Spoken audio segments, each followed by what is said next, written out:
Myself, Lawrence Jackson, Matthew Berry from an interrogation room. Unfortunately, Matthew was arrested for starting Bam Night last week. I have 8 kids in this house with my wife and I, so it's, trying to find a place to do a podcast for an hour, a reasonably quiet podcast for an hour is not easy. And whatever, the truth of the matter is that the way to do it here is a closet. That I was going to reach back and, I don't know. What are you doing? What are you trying to do? There you go. There you can see, we have purses. Anyway, I personally think the closet looks magnificent, and the acoustics are strong, and it's a fantastic hat.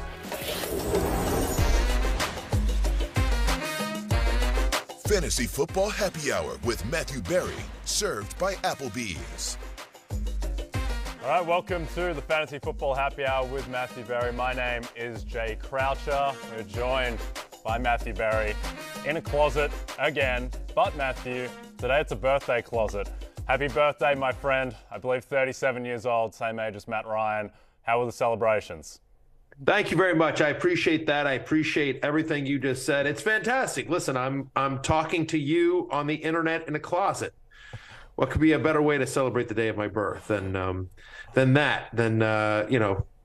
doing streaming internet fantasy fake football advice? No, listen, it's great. It's no. Oh, there you go. Look at me. Look at that. Good God. Is that Matthew Berry or is that Carson Wentz? Unbelievable. Yeah, exactly. I was like, you couldn't give me Heineke? Nah. Come on. No, you get Wentz. He's the starter now. Why? I mean, I know Wentz is starting, but he's also Carson Wentz. By the way,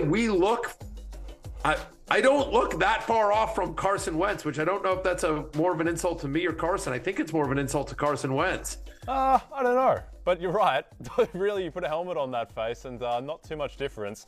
That is a sneakily terrifying image. Yeah, give me a red beard. If you drew in like a red beard there, and maybe. That actually might be Carson Wentz. Yeah. Anyway.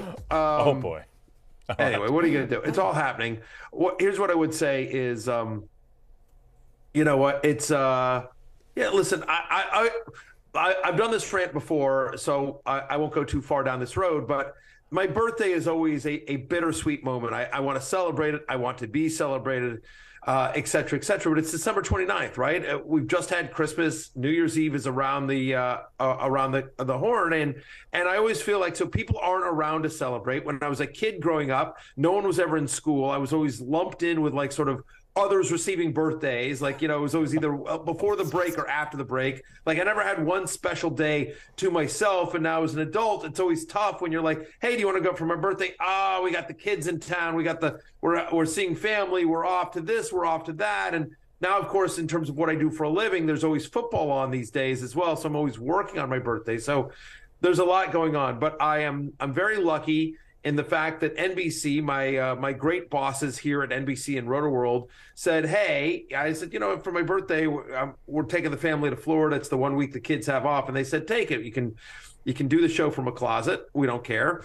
God bless them. And you know what? When my love-hate column is in, it's been turned in. And as soon as you and I are done talking at 1 o'clock, the celebrations will commence, Jay, with all my family. And there's a few friends down here as well. So I'm excited about that. Yes, you did kind of get screwed by the timing of your birthday with the date, but on the bright side, you do have a birthday, you do exist, and because of that, we get to break down, before we get into love-hate, before we get into headlines, all of that, we're going to celebrate some other people, and that's your way too early top 5 fantasy players for next year. Now, I'm going to take a guess. This is the little device that we've got going here. I'm going to guess, and I started for a while to try and put myself into your mind, Matthew, and it was too scary. So I just ended up.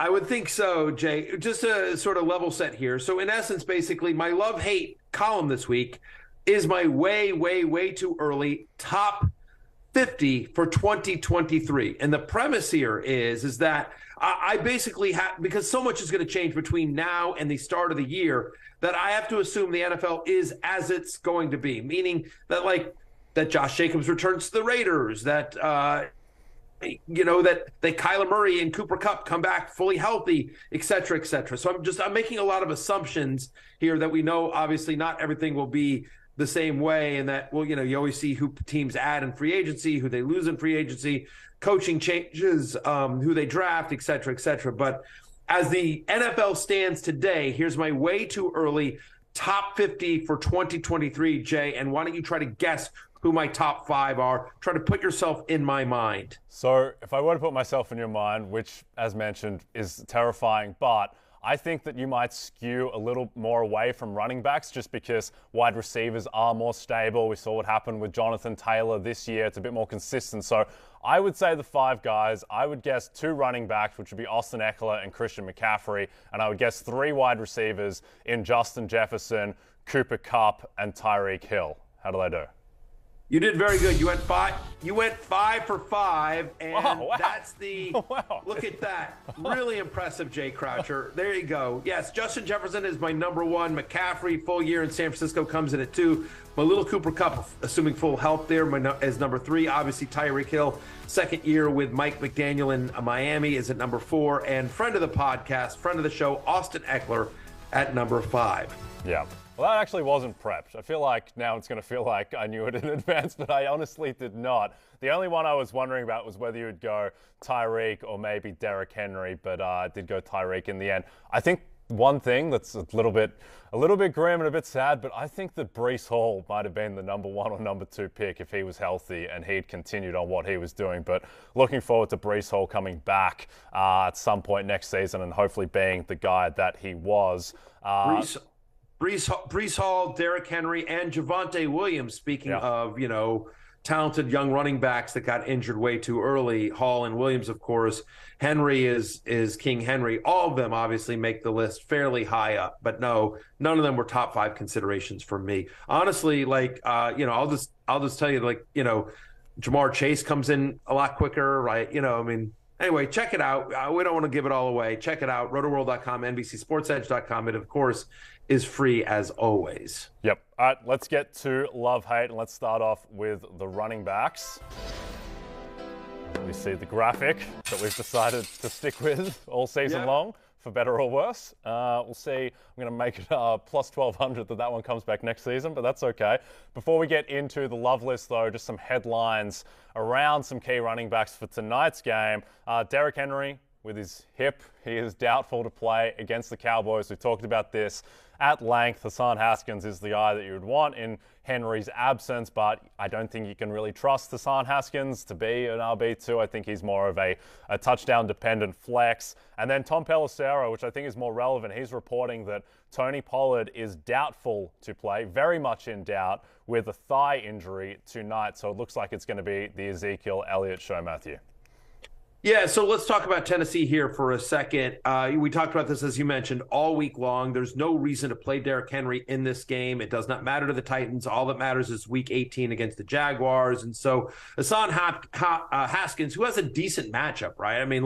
He gets the Cowboys, who have allowed at least 70 yards to a running back in 6 of their past 7 games. He should get the majority of work. They don't want Malik Willis to throw it, really. So there should be a decent amount of workload. Having said that, it's still a pretty good Dallas Cowboys defense. They still have something to play for. And I think if I'm the Cowboys, I might say, we're going to take our chances with Malik Willis beating us through the air. We're going to stack the box. So Haskins comes in at running back 27. He has some pass catching equity. So, he's a low end flex, and you hope he falls into the end zone. I would not play him over. He'd be a desperation play for me tonight, just again, because we figure the low-scoring nature of this game, and I'm nervous about the Titans' offense, and we just haven't seen it in terms of Haskins a full workload, right? And so, might see some Julius Chestnut. Anyway, it's a bit of a mess in Tennessee. Dallas is more interesting as well because, listen, one of my birthday wishes. So I'm in a handful of finals this week, but one of them, probably my most important league, that I care about, the final that I care about the most, is I'm in a deep dynasty league. It's a 12-team dynasty league filled with a bunch of other industry experts. It's the 4th year of this dynasty league. I've been in the final 3 times. This is my 3rd trip to the finals in 4 years. I lost in the semis last year. And despite the fact that I have literally led in total points from start to finish over 4 years, I have just one title. And so, which I won 2 years ago. So I lost the semifinals last year. I'm back in the finals again. I'm against Rich Rebar, my friend at Lord Reeves, does a great job. He's got the better team than me, if I'm being honest. I lost Cooper Kupp in this league. I lost Zach Ertz in this league. It's a tight end premium league. So I'm a bit beat up. He's got the better team, but it's fantasy football. One game, anything can happen. I have Ezekiel Elliott. So I need Zeke. My birthday wish is for Zeke to have a big game tonight. We'll see if Tony Pollard doesn't play. I don't think even if Tony Pollard is active, you can start him. Some people have said, they pointed to a tweet that Tony Pollard put out saying, hey, he's running for St. Jude, and every yard he scores is another donation to St. Jude, and he's excited to do this tonight. And everyone's like, it looks like he's playing. And I'm like, no, looks like his social media manager or whoever runs his account wasn't paying attention to the practice reports, or they're just trying to generate more donations to St. Jude in Tony Pollard's name, which is it's a terrific charity. It's a great cause, and kudos to Tony for promoting that cause and earning money for the charity. But I would not put that tweet as a reason why Tony Pollard's going to play a lot tonight. I put a lot more stock in Tom Pelissero, who does a really good job over there at NFL Network. My expectation here is Ezekiel Elliott. I think he's a top 20 play. Again, the workload's been there, 17 touches in 5 straight games. And I think you'll see some Malik Davis as well, right? You see it there on your screen in terms of what the backfield has been between Pollard and Zeke. I think you'll see an increased workload for Ezekiel Elliott today. And we'll break down this game further on later when we get into it, but it's just worth noting. And so I do think you'll see some Malik Willis. I'm sorry, not Malik Willis. You will see Malik Willis for quarterback of the Titans, but you'll see some Malik Davis as a running back, the number 2 running back for the Cowboys. If you're playing DFS tonight, 1 game slate, I think he becomes sort of an interesting name. Worth noting that the Titans are expected to have as many as 6 defensive starters out for this game. Again, we'll break it down later in the show, Jay, but it's not just Derrick Henry. The Titans are full on.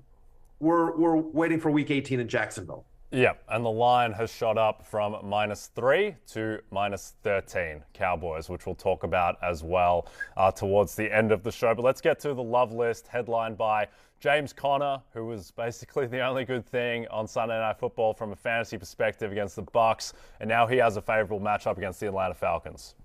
I think favorable matchup is the most tame way to describe it. I mean, he's playing the Falcons, right? Since Week 10. Atlanta's allowing 156 scrimmage yards to running backs per game. They give up 156 on the ground, and if they're giving up 156 on the ground to running backs, the majority of that is going to go to James Conner, who's had 19 touches in 5 of the past 6 games. Just a massive workload here. Colt McCoy back under center for Arizona, which tells me that this offense will be at least a little bit more stable than it was under Trace McSorley. Worth noting that the Falcons have also allowed at least 95 total yards to a running back in 5 of the past 6. So I think James Conner, monster game coming this weekend. He's a top 3 play for me. Yep. All right, let's start talking about the best running back in the NFL, Cam Akers, who has had a ridiculous season. Surprised he wasn't on your top 5 for next year, Matthew, kind of edging out Austin Eckler and Tyreek Hill. But that's fair enough. Keep on doubting the man. I will say this, if the NFL schedule makers make it so that the Rams play the Broncos every week next year, Cam Akers will be my number 1 overall player. I mean, no one phones it in like the Denver Broncos. Let's ride to Aruba. I mean, that's what the Broncos are doing right here. They're just they've already made their vacation plans. They could not, I don't even know what's going on here. But the fact is, as you see Cam Akers running over the Broncos on your screen, Cam Akers is getting a lot of work, right? 73% of the snaps, at least 15 touches in 3 of the last 4 games. He's had 6 touchdowns over his past 4 games. Since Week 13, he's the 5th best running back in fantasy, as you see it there on your screen. And it's a good matchup against the Chargers, who allow the 2nd most rushing yards per game to running backs so far this season. They're giving up 5.5 yards per carry to running backs. That's most in the NFL. Cam Akers, it's such a weird year, right? I mean, he was going to be the starter, and then he was in the doghouse, then he was in a timeshare, then he was losing snaps to Darrell Henderson, then they were going to release him, then they were going to try to trade him, then they were like, all right, you can come back, then they get rid of Darrell Henderson, and now they all loved Cam Akers. It's bizarre. And so Cam Akers, who's probably on the 3rd or 4th team in your fantasy league, right? Whoever drafted Cam Akers realized he drafted a bust. He was on my preseason hate list. And I don't know if I get credit for this as a good call or not, because I feel like for the first half of the season, Jay, it was an unbelievable call. He went way too high. He was completely unproductive. But yet, down the stretch, he's been nothing short of fantastic. He's been a top 5 running back in the last handful of weeks. So I don't know if it's a good call or a bad call, but my guess is that Cam Akers in pretty much every league was like drafted too high, dropped, picked up by somebody else, dropped, and now is like on his 3rd team in everyone's league and leading some guy, some 6th seed to the title. Yeah, I mean, he's going to end up having a more valuable fantasy season than Jonathan Taylor based on the timing of when he's doing this, which is absurd. Now, the Rams, they're 6.5-point dogs to the Chargers, but the Chargers, they've clinched a playoff spot. It's a short week. They have a really bad run defense, as you mentioned. So it all just lines up for Cam Akers again to go off and be deciding leagues in a kind of similar vein to the way Kenyon Drake did a couple of years ago. I feel like they're kind of cut from the same cloth. Let's go to your Washington Commanders. Huge game. I don't want to be near you on Sunday, Matthew, because I feel like you're going to be pretty stressed with the Commanders taking on the Cleveland Browns. Game is in Washington, and Brian Robinson is on the love list with a very favorable matchup against the Browns' rush defense. Yeah, I mean, there's a couple of things here. First off, you don't want to throw against the Browns, right? I mean, they have a top 5 pass defense over the last month. What you can do is run against them, right? They're bottom 3 in the NFL in terms of most rushing touchdowns allowed to running backs and in terms of yards per carry allowed to opposing running backs. In fact, running backs who've gotten at least 15 touches against Cleveland this year, averaging 19.1 fantasy points per game. And I know Robinson did not have a great game last week against the San Francisco 49ers, but this is a different scenario. Double-digit fantasy points, as you see on their screen there, for Brian Robinson in 3 of the last 4 games. And so Antonio Gibson, who did not practice early this week because he's dealing with a sprain and feels like he's less than 100%, my expectation is it's a big workload once again for Brian Robinson in this game against Cleveland and a good matchup here. I know Carson Wentz is going to get the start here, but I still think they're going to want to go run heavy. So I like Brian Robinson as a top 20 play. Doesn't have a ton of passing game usage, but, might catch 1 or 2 balls, especially with Gibson not at 100%. They'll use some Jonathan Williams as well, but big hat Brian Robinson should be the guy on Sunday against the Browns. Yeah, I think the thing with Brian Robinson too, and it's a little simplistic and not super sophisticated to say, but he's just really freaking good. Like the way that he runs, he has an exceptional PFF grade. He runs angry. He drags guys with him. And I think that, he has the potential in this game. I would not be shocked if he has 125 yards and a touchdown against this rush defense. Wouldn't predict that, but that is in play given the way that he has been playing. All right, let's go to another rookie running back. This is an important game for Washington. Why? I mean, this is the game Washington will win. I know you like the Browns +2, but I think Washington wins this game, and then they break my heart against Dallas in week 18. But I think they can break your heart a couple of times, but we'll see how they go. Have. Let's go to others receiving votes. Headlined by another rookie running back, and that's Tyler Algier, who I mentioned this yesterday or the day before, but Tyler Algier has more rushing yards than Kenneth Walker this season, Matthew. You know what? Its volume has gotten him there. But by the way, he's overtaken this backfield from Cordero Patterson, back-to-back games with 18 touches and at least 115 total yards. You like the matchup against Arizona, who've given up 100 rushing yards to running backs in 3 straight games. You see A.J. Dillon there on your list. Aaron Jones is clearly not 100%.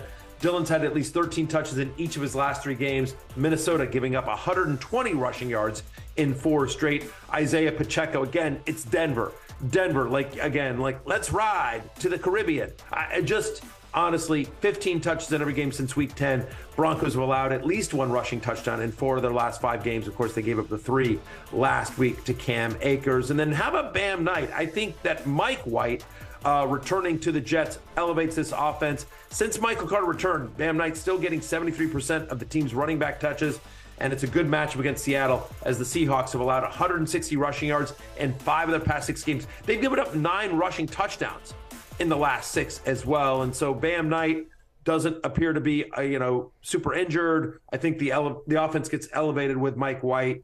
Give me some Bam Knight as a flex play this week. Interesting that you went back to the well with the Let's Ride to Aruba after Let's Ride to the Caribbean. No. It was the first one was Let's Ride to Aruba. Right. The second one was Let's Ride to the Caribbean. Yeah. That's how I'm switching it up. That's why it's not the same joke, because it's a different place they're going. Just picturing you an hour ago in that closet, kind of scripting out Broncos gags on your birthday. It's exceptional stuff. Honestly, I didn't script them out. But I did write love hate, and I did take multiple shots at the Broncos in love hate this week. They've earned them. You mentioned you mentioned Aaron Jones before. He headlines the hate list. Can't really figure out what's going on with Aaron Jones. Has huge workload against the Rams and then nothing at all against the Dolphins. Yeah, he's clearly less than 100%. You know, he left with that shin injury. Was like he's been on the injury report every week since week 10, right? And so, you know, we always talk about free Aaron Jones. Well, they refuse to. He's played less than 40% of the snaps in 2 of the last 3 games. He's held to under 40 rushing yards in 4 of the last 5. Again, doesn't feel like he's 100% healthy.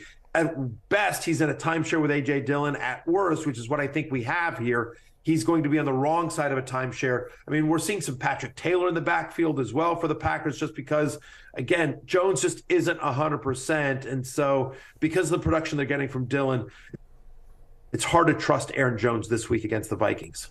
Yep. Also hard to trust Devin Singletary, despite the good game that he had against Chicago. He's just not getting, well, he is kind of getting consistent usage. It's just not as high as you'd like. Well, by the way, so we've seen the emergence of James Cook. You've got Josh Allen, who's always a threat to take it at the goal line as well. And Singletary, even though he's gotten some of the work, like he hasn't done much with it, right? I mean, like he had the big game against Chicago last week. They all did. But I'm nervous about this matchup against Cincinnati. Get this about the Bengals, right? One running back in the last 5 games has had more than 15 fantasy points against the Bengals, right? They have not allowed more than 65 rushing yards to any one running back in 5 straight games. Since week 10, they were allowing the fourth fewest rushing yards to opposing running backs as well. Again, he's part of this 3-headed committee. You see a little bit of Nyheim Hines, but I'm really calling Josh Allen part of this 3-headed committee in terms of who might get rushing attempts, who might get goal line attempts, and just, I don't know, makes me nervous. Singletary's outside my top 30 for the week, as you see there on your screen. Again, like Josh Allen, James Cook, Devin Singletary all had rushing touchdowns, so they all paid off for you against the Bears. The Bears ain't the Bengals. I think this is a game that both teams are going to have to throw to move the ball. Yeah, and the total in this game is 49.5 on BetMGM, one of the highest of the week. So just feels like a shootout. Feels like a Buffalo-Kansas City playoff game type of shootout. So I do think that for Singletary to really exceed expectations, he's going to need that offense to give him a touchdown or 2. Let's talk about J.K. Dobbins, who's on the hate list. Now, Dobbins did have a big game against the Steelers a couple of weeks ago, but he's on the hate list this week. Yeah, the problem, I mean, but that was, a lot of that was by one big run that he had. That was part of it against the Steelers. And he's always got that ability. He's got that big play ability. So sure, it could happen. But the fact of the matter is that the Steelers defense seems to have really kind of tightened up recently. They've given up under 60 rushing yards in back-to-back weeks. They shut down Josh Jacobs last week, a red-hot Josh Jacobs. And Dobbins, look, he's not involved in the passing game as well. And he is part of a committee, right? I mean, he's played under 45% of the snaps in every game since he's returned. And so you think about how low-scoring we expect this game to be, all the cliches about it's an AFC North, Boomer would be like a Norris division. Like it's going to be like this is going to be like a 13-10 kind of grinded out, ugly game between the Steelers and the Ravens. Steelers have only allowed 2 rushing touchdowns in their past 7 games. And so that's what you need from Dobbins, because you're not expecting massive workload. He's going to get about 12 carries, and he's not going to be involved in the passing game. So you're hoping he either has a really big long run or he falls into the end zone, all of which are possible, but not likely against the Steelers, which is why he's merely my running back 35 in week 17. Yep. Ugly 13-10 game, not much offense, but make sure to watch on NBC and Peacock Sunday Night Football, Steelers, Ravens. You're going to have to watch anyway. You got your fantasy matchup to determine, somebody in your league is, starting Deontay Johnson against you or whatever. You're going to have to watch. 100%. And there's betting. Don't forget there's betting. That's why betting is brilliant. Just bet all the unders. Exactly. They'll give you something when Kenny Pickett and Tyler Huntley are going head-to-head. The total in that game is now to 35 flat. So I think the J.K. Dobbins is probably going to need a touchdown, similar to Devin Singletary, to return value. All right, we're going to go to break. When we come back, Pass Catcher Love Hate, headlined by Jerry Jeudy and Cole Kmet, 2 of the big names.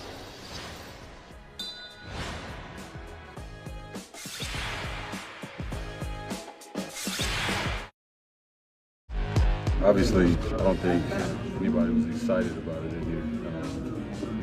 Him being one of my really good friends, and the reason why I came here in the first place. I wouldn't be here right now if he wasn't, if he wasn't here. So I think everybody knows how I feel about him, and with that said, there's a process of how things go, and I'm not gonna sit here and go on and on. But obviously, I support my guy, and we got to finish the season out, the best way we can possible with, all things considered at this point. But yeah, anything else that you guys got, you can do that for culture.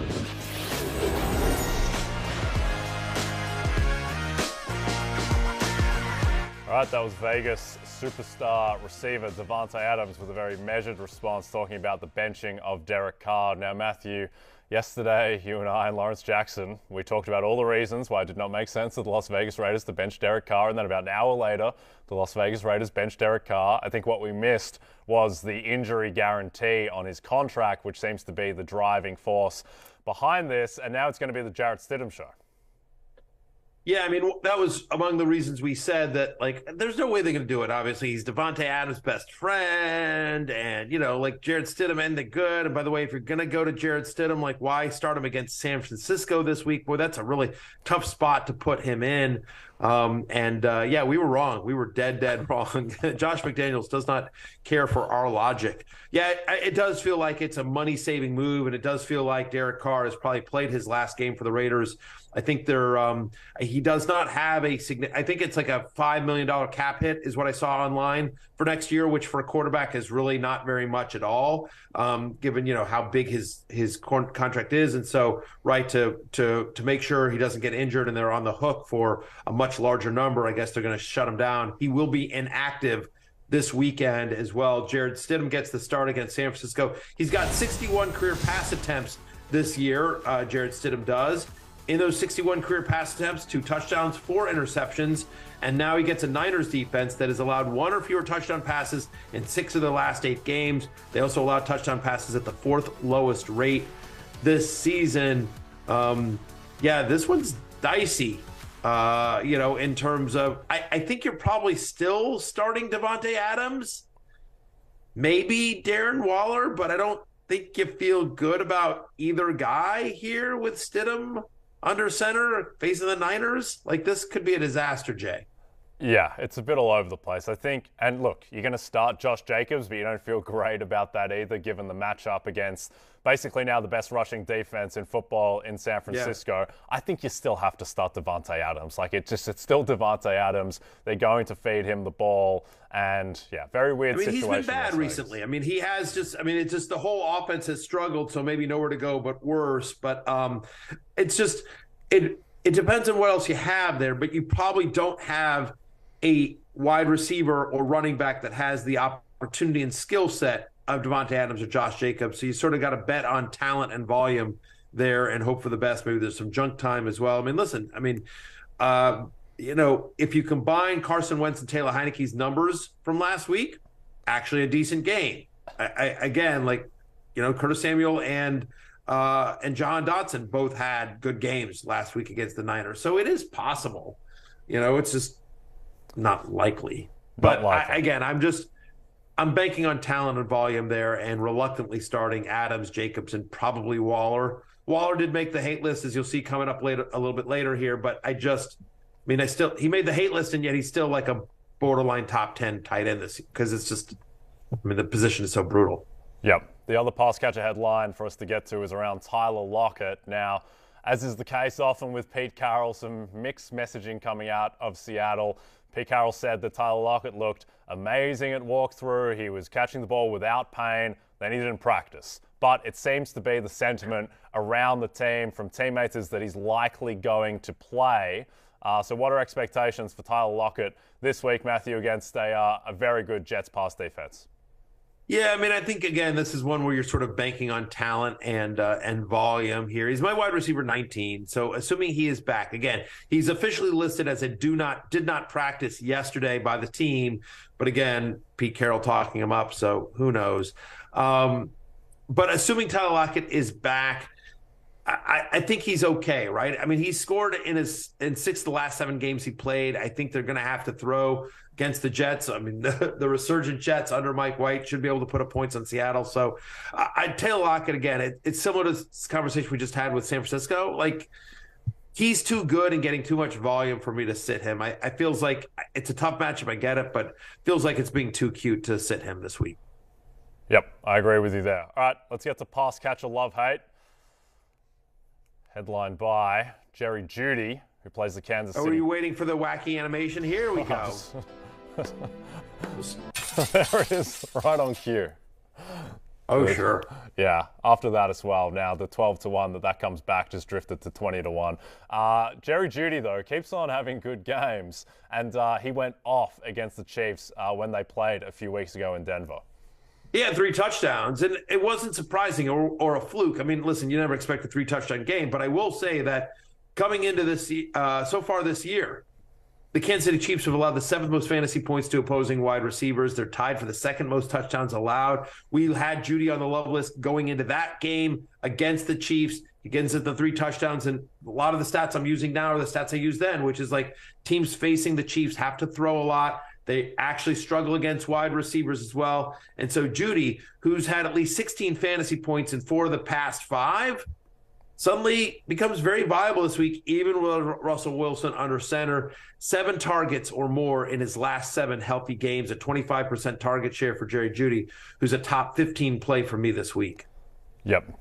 The Chiefs are 12.5-point favorites in that game as well, so you would certainly expect that the Broncos are going to need to be throwing all game. Let's get to Amon-Ra St. Brown, who did not get in the end zone against the Carolina Panthers, but has an amazing matchup this week against the Chicago Bears, who already had a bad secondary, and now it's banged up. Yeah, it is. And by the way, coming into this game, no team in the NFL allows a higher catch rate to the slot than the Chicago Bears. Obviously, the slot is where Amon-Ra St. Brown lines up for the majority of his snaps. The game is in Detroit, where Jared Goff has played better.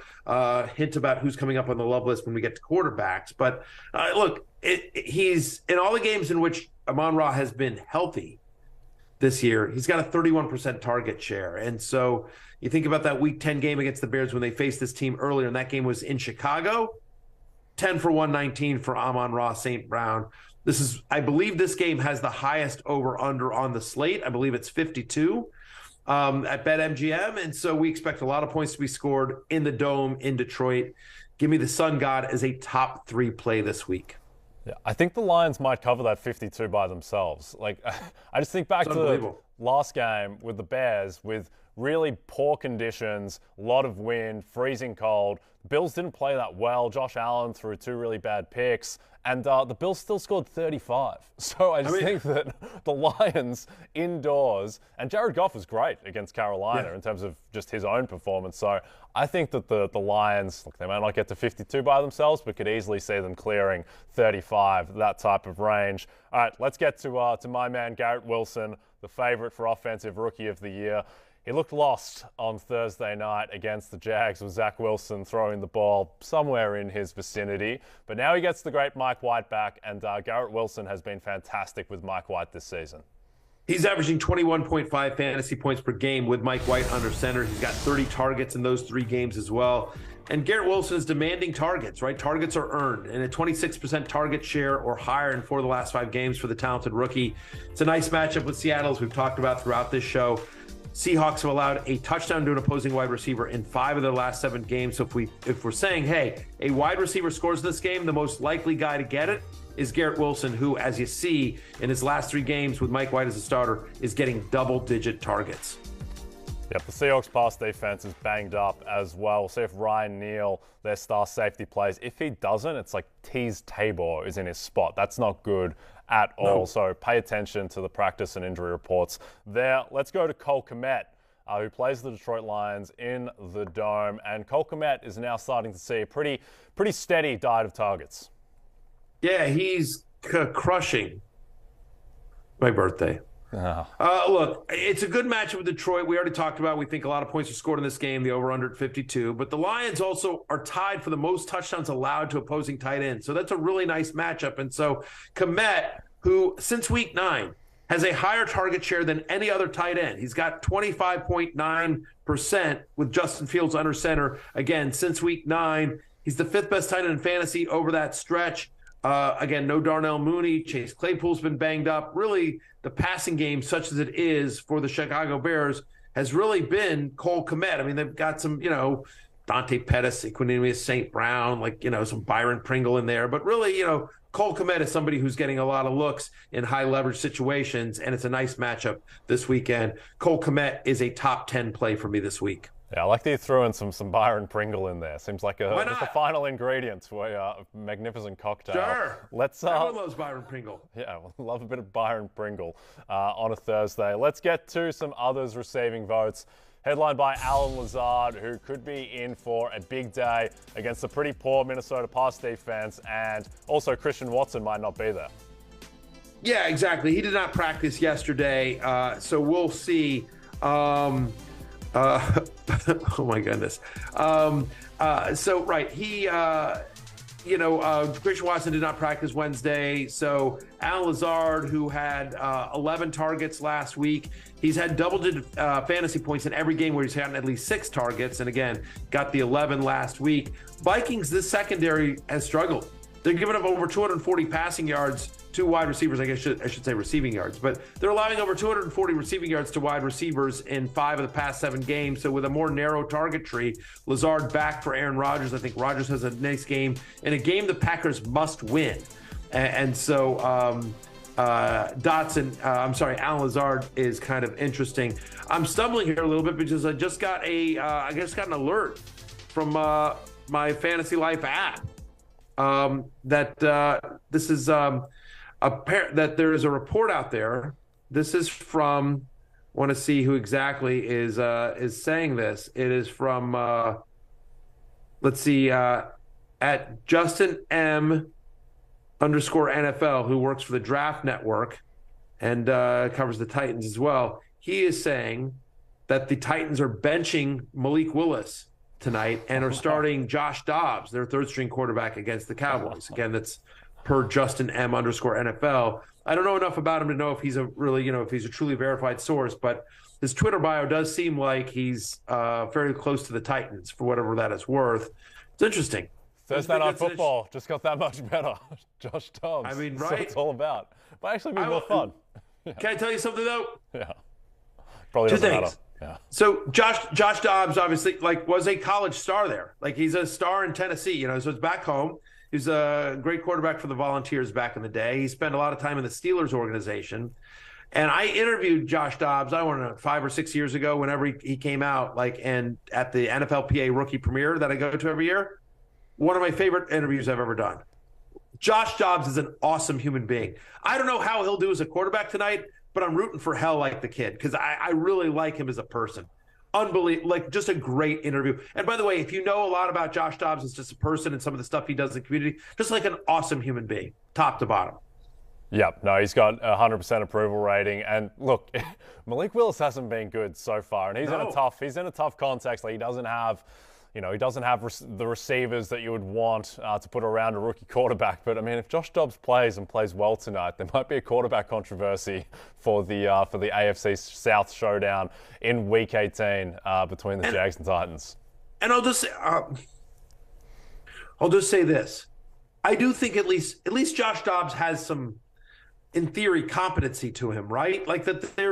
We've seen him complete passes in the NFL. I think, though, at least my guess is that if this actually does happen, if this report ends up being true, that the reason they're going to Dobbs would be that they feel like he at least can run the offense a little bit more efficiently than Malik Willis, that they have confidence in him running much more of the playbook than Malik Willis. So if you're truly desperate and you're starting Treylon Burks, you're starting Chig Okonkwo tonight, and I still wouldn't start any Titan tonight, other than maybe Hassan Haskins as a desperation flex play.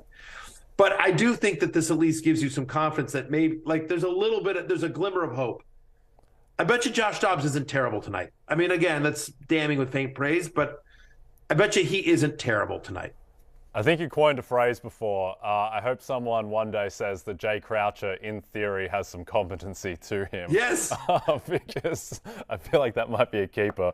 All right, let's go to the hate list. And no, just real quickly, I'll run through the others receiving votes. I derailed us real quickly. I'll just say Jahan Dotson getting more looks from Carson Wentz. I think he's going to get, he's Carson Wentz has played, started 4 games this year, and Jahan Dotson has 4 touchdowns in those 4 games. Just an absolute baller. He's gotten 16 or more fantasy points in 5 to 6 games this year. He's gotten at least 5 targets. I think he gets at least 5 targets on Sunday. Brandon Cooks, huge target share last week, playing against the Jags, who allow the 4th most touchdowns to opposing wide receivers. Tyler Higbee, who scored 3 touchdowns in the last 2 weeks.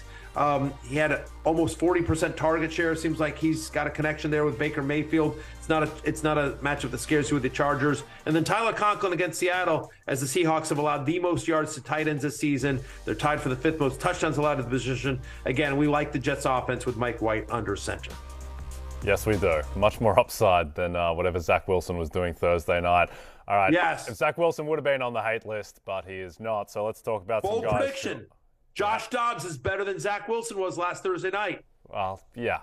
I think me or you playing from that closet could have been better than Zach Wilson was. I'm rooting for Josh Dobbs. I'm rooting for Josh Dobbs tonight. Would love to see him play well. Just a great kid. I am as well. Let's go hate list. Let's talk about Terry McLaurin, who, this is sad. It's your birthday, Matthew, and you put Terry McLaurin on the hate list in a must-win game for the Commanders. One of my favorite players in the NFL, but you got to call him like you see him. And the fact of the matter is I see Terry McLaurin. Carson Wentz does not. Carson Wentz came in last week. He had 16 pass attempts against the 49ers. Only one of them went to Terry McLaurin. And in fact, if you look at the numbers, he just doesn't get the massive target share with Wentz that he did with Taylor Heineke. In the 6 games in which Wentz started this year, Terry McLaurin's averaging 11.1 fantasy points per game.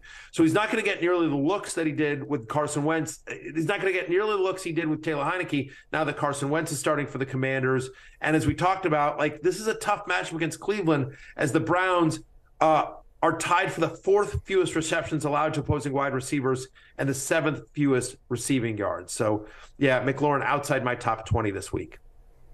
Yeah. Are we going to get another look at the Carson Wentz photo? There it is. There we go. Don't see Carson Wentz doesn't see Terry McLaurin, but we see Carson Wentz, and there he is, a sick blend with the face of Matthew Berry. Just incredible. All right, hopefully that's the last time we ever see that photo again as we move to Zay Jones. Jay, let me ask you this. You've been my on-air partner for most of the year here. I feel like we're buddies. We've developed a bit of a relationship, a level of trust. Do you think that graphic, because it's a new year for me at NBC. I'm trying to make friends, but, some people are probably happy I'm here. Some people may resent me, and so I'm just curious. Do you think that graphic is a present to me or an FU to me on my birthday? I think it's an FU to you. Yeah, I don't think too. It's doing you any favors. Yeah. Yeah. It's weird because it does kind of look like Carson Wentz. Yes. And if you're just walking by it in a train station, you would just think it's a normal weird photo of Carson Wentz throwing a birthday cake. But anyway, good luck to... Somebody should marker on some some red hair as a red beard on the Photoshop of me with Wentz and see if it looks even more like Wentz. A similar color if you can find it to Wentz's beard. But yeah, I'm with you, Jay. I think that's a message from, one of the little people at NBC saying, yeah, screw you, Barry. Oh, wow. The little people getting a reference. It all comes full circle on the Fantasy Football Happy Hour with Matthew Berry. Let's talk about Zay Jones. I don't think it's his birthday today, and it probably won't be on Sunday against the Texans because, look, Doug Peterson is... It's very funny with Doug Peterson because he's saying that, you play all you guys, you play to win. This is the same guy who benched Jalen Hurts in week 17 a couple of years ago in a game against the Commanders, right, that screwed the Giants. So he didn't... Yeah, he went to Nate Sudfeld. Yeah, he went exactly right. He went to Nate Sudfeld, and because he was trying to... Consistent. Yeah. I think I haven't seen the quote, but knowing Doug Peterson, what Doug Peterson will say is they'll ask him are you going to bench your starters? And he'll be like, we're playing to win the game. Doesn't mean you're playing your starters. You know what I mean? Like he'll dance around it a little bit. So this one's an interesting one. Again, much like the Titans this week, it means nothing to the Jaguars. It comes all down to Week 18, Jaguars-Titans for the AFC South title. I wonder if that gets flexed in for the Sunday night game again on NBC, because we don't know what the game is yet. I could see that being one of the games that gets flexed in. Anyway, I'm not crazy about Zay Jones, right? There's a chance at limited playing time for Zay Jones this week against Houston, and he needs volume. Right, so if he plays half a game here, you don't love the idea. Is that, like, in games in which Zay Jones has seen fewer than 8 targets, and 8 targets is a lot. When he's seen fewer than 8 targets, he's averaging 5.9 fantasy points per game. He's been held to under 45 receiving yards in each of those games. And so in a game in which we don't expect Jacksonville to have to throw a lot, we don't think they're going to be down big to the Texans the way they have been in some of these comeback games.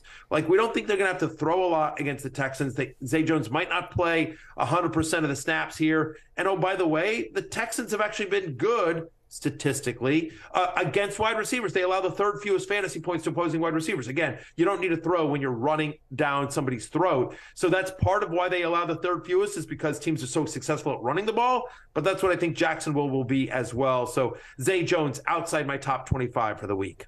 It's actually some good games on the Week 18 slate, so we might not have to deal with Malik Willis in prime time as the big game. We've got Lions at Packers. It might be Josh Dobbs after Josh Dobbs lights up the Cowboys tonight. Stop it. We love Josh Dobbs, but we can't have that. We cannot have that. We need it like Commanders, Cowboys to be winning in for the Commanders, or Packers, Lions, maybe even Giants, Eagles. That might be winning in for the Giants. I think we might be able to keep the Titans out of prime. There's been a lot of Titans lately, and a lot of Titans. A bit more fun with Ryan Tannehill. Let's talk about Darren Waller, whose I think fantasy life got turned upside down yesterday, going from Derrick Carr, who, for all his sins, is still a competent NFL quarterback, and Jarrett Stidham, to your point earlier, 61 pass attempts in the NFL, and Waller's stock has to go down against the Niners.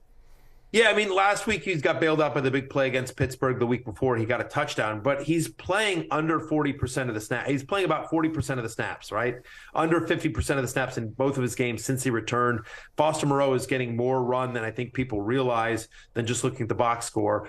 Because when Waller's out there, at least he's earning some targets, but honestly, not that many targets. Like, the last time he had more than 5 targets in a game was week 2. And then you think about this matchup against the Niners, who allow the 4th fewest yards to opposing tight ends. And, you know, they give the 2nd fewest yards per reception to opposing tight ends. And so, you know, when you're sitting here, like, what should I do with Darren Waller? Should I start him, or should I, wait for it, Stidham? Oh. All right, let's go to break after that. When we come back, it'll be quarterback love-hate. My birthday! I'll dad joke it all I want.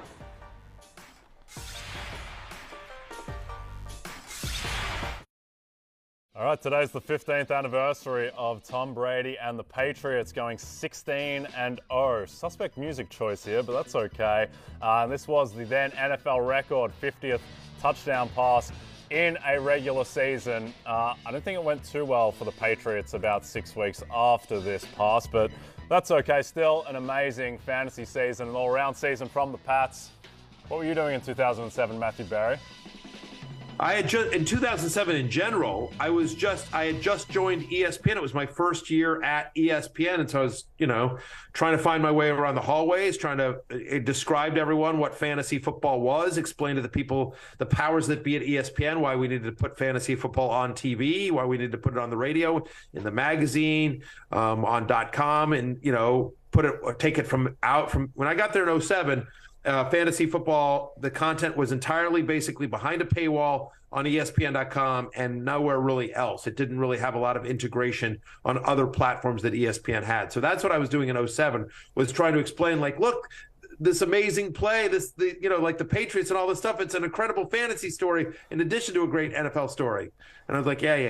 And so it was a lot of that, a lot of me banging on doors and, coming with my hat in my hand and with stats and explaining why ESPN needed to get more into the fantasy business and that there was a big opportunity for the company. So that's what I was doing in 07. When that specific play happened, I have no idea what I was doing. I couldn't tell you, Jay. I couldn't tell you what I did 4 hours ago. Yeah. I mean, like, you have no idea this is a true story. This is a true story.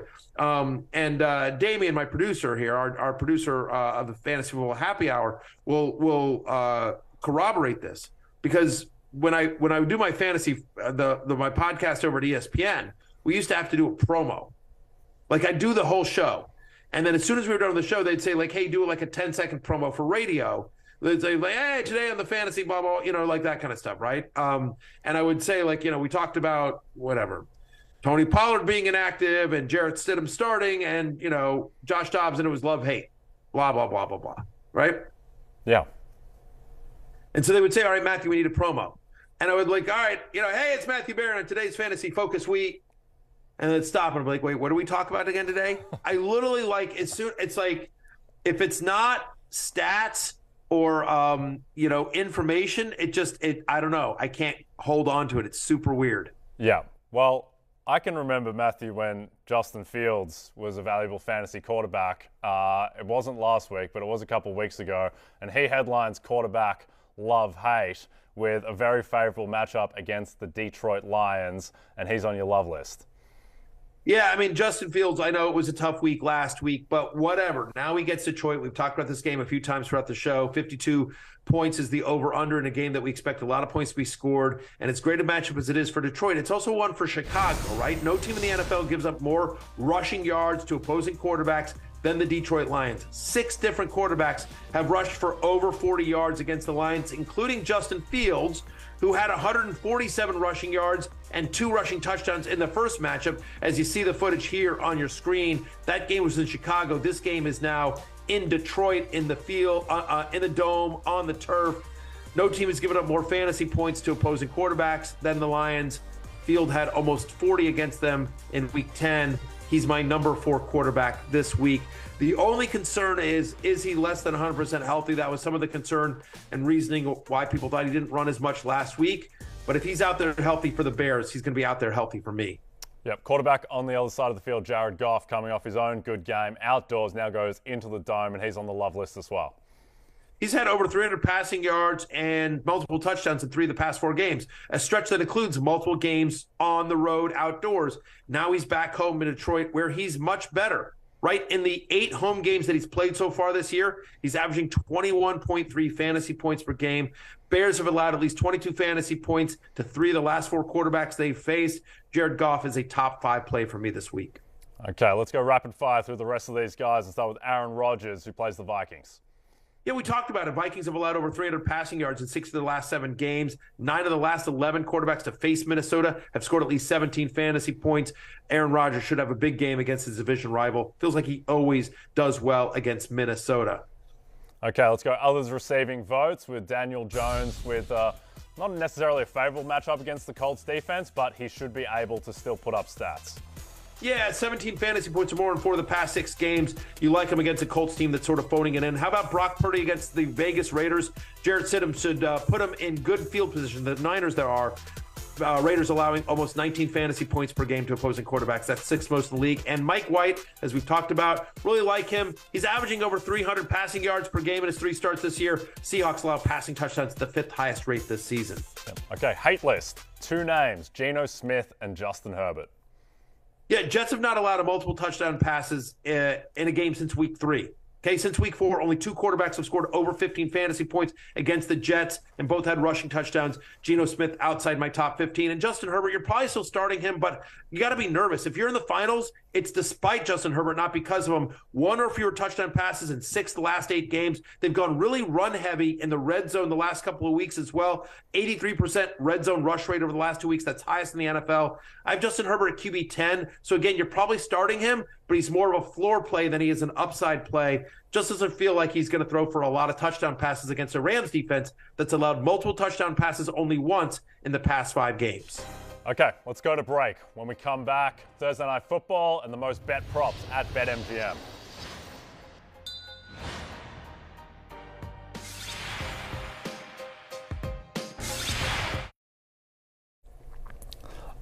Oh boy. All right. Next week we will be live from the MGM Grand in Las Vegas from January 3 to 6. They've stitched us up here, Matthew. Have they given Connor Rogers the Bradley Cooper here? I don't care for that at all. Yeah, I'm not a fan of that, even though I'm the Zach Galifianakis. I don't know how I feel about that, but I think that's all right. Whatever. We'll see. The Photoshop guys have not been kind to me on my birthday. It's outrageous. Yeah, it's over too. Yeah, but we will be broadcasting live 9 a.m. local time. So get up early with us or just keep partying and come by the MGM Grand to watch us live from Las Vegas, January 3 through 6 as we do the happy hour there. Me, Jay, and Connor. It should be a lot of fun. Come join, be a part of the show. Listen, I'm in Vegas for a week. What does BetMGM say the odds are? I'm still employed by NBC at the end of the week. Yeah, I think it's a true pick, -110 each side. All right, most bet props at BetMGM. A lot of Ezekiel Elliott here to score first touchdown, +400. Anytime TD score of -155. And CeeDee Lamb over 71.5 receiving yards, -115. My best bet, Dak Prescott over 1.5 passing touchdowns. He's gone over 7 of the past 8. Matthew, what's yours?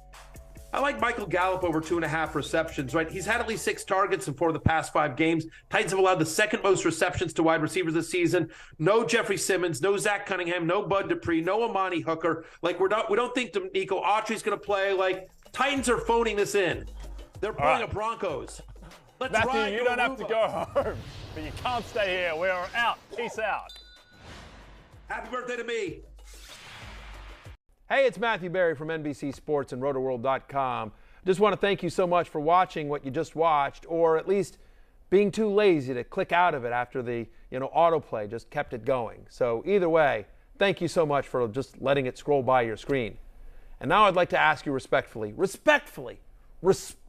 okay, respectfully, please subscribe to the NFL on NBC YouTube channel for the latest NFL news, fantasy headlines from Rotoworld, and betting analysis from NBC Sports Edge.